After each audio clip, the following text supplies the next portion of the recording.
இது வந்து பாபா சொல்ல விரும்புகிற அவசர செய்தி என்ன அப்படின்னு பார்க்கலாம்.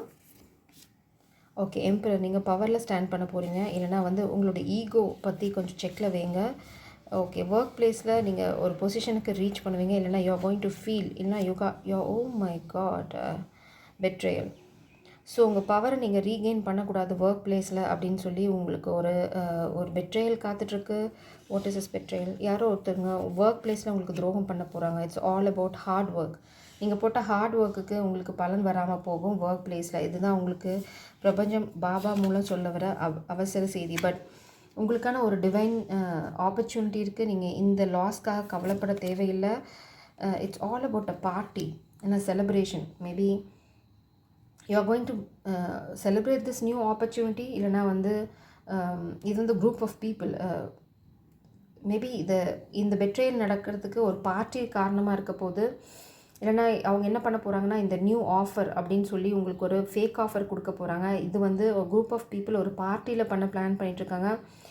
Maybe you are going to meet somebody in a party. அவங்க மூலம் வந்து உங்களுக்கு ஒரு புது ஆஃபர் வரும். நீங்கள் நினைப்பீங்க அதை நீங்கள் வந்து உங்கள் பவரை ரீகெயின் பண்ண போகிறீங்க அப்படின்னு. இல்லை, அது வந்து ஃபேக் ஆஃபர். இங்கே வந்து பார்த்தீங்கன்னா ப்ரீ ஷஃபில் பண்ணி வச்சுருக்கேன் 3 நம்பர்ஸ். பாபா சொல்ல விரும்புகிறது என்ன அப்படின்னு பார்த்தீங்கன்னா 687 பார்த்தீங்க அப்படின்னா, மறைக்கப்பட்ட விஷயங்கள் தெரிய வரும், ஸ்ரீ சாய்நாதின் ஆசைகளால் நீ வெற்றி பெறுவாய். ஸோ அதுதான் இந்த ஃபேக் ஆஃபர் பற்றி பாபாவே இப்போ சொல்லிட்டாங்க. அதனால் உங்களுக்கு அதுலேருந்து பாதுகாப்பு கிடைக்கும். இதை நம்பி போனீங்க அப்படின்னா உங்களுக்கு பேரழிவு தான் காத்துட்ருக்கு. இது வந்து ஒரு துரோகம். It's a fake offer, don't trust it.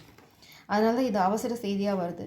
அப்புறம் 306 பார்த்தீங்க அப்படின்னா, கடினமான சூழ்நிலையில் இருந்து நீ இருப்பதை உணர்ந்து ஸ்ரீ சாயிடம் சரணடை. சமூகத்தில் உன் அந்தஸ்து உனக்கு சங்கடங்களை அளிக்கும்.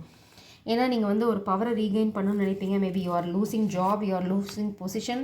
அதனால் நீங்கள் வந்து கிடைக்கிறத பட்டிக்கலாம் அப்படின்னு போனீங்க அப்படின்னா அது வந்து ஒரு ஃபேக் ஆஃபராக இருக்கும். அதை நம்பி போனீங்க அப்படின்னா பேரழிவு தான் வரும். அது வந்து உங்களுக்கு நல்லது இல்லை. கொஞ்சம் பொறுமையாக இருங்க. கடவுளை சரணடைஞ்சிங்க அப்படின்னா உங்களுக்கு நல்ல வழி என்ன அப்படிங்கிறது தெரியும். 20 பார்த்தீங்க அப்படின்னா, ஆன்மீக ஸ்தலங்களுக்கு நண்பர்களுடன் சென்று வர வாய்ப்பு உண்டு. உனக்கு மன நிம்மதி ஏற்படும். ஸோ ஒரு ஸ்பிரிச்சுவல் ட்ரிப் போங்க. மேபி ஷிரடிக்கு முடிஞ்சால் போயிட்டு வாங்க. நிறைய ஆன்மீக ஸ்தலங்களுக்கு போங்க. அதனால் உங்களோட பேட் கர்மாவும் முடிஞ்சிடும். அதுக்கப்புறம் யாராவது இந்த மாதிரி ஸ்பெல் ஒர்க் பண்ணி உங்களை கன்ஃபியூஸ் பண்ண ட்ரை பண்ணாங்கன்னா அதுவுமே முடிஞ்சிடும். உங்களோட ஃபீல் ஆஃப் ஃபார்ச்சூன் வந்து உங்களுக்கு ஃபேவராக இல்லை. ஸோ நீங்கள் கடினமான சூழ்நிலையில் இருக்கீங்கங்கிறத உணர்ந்து நடந்துக்கோங்க. ஜெய் சாராம். God bless you.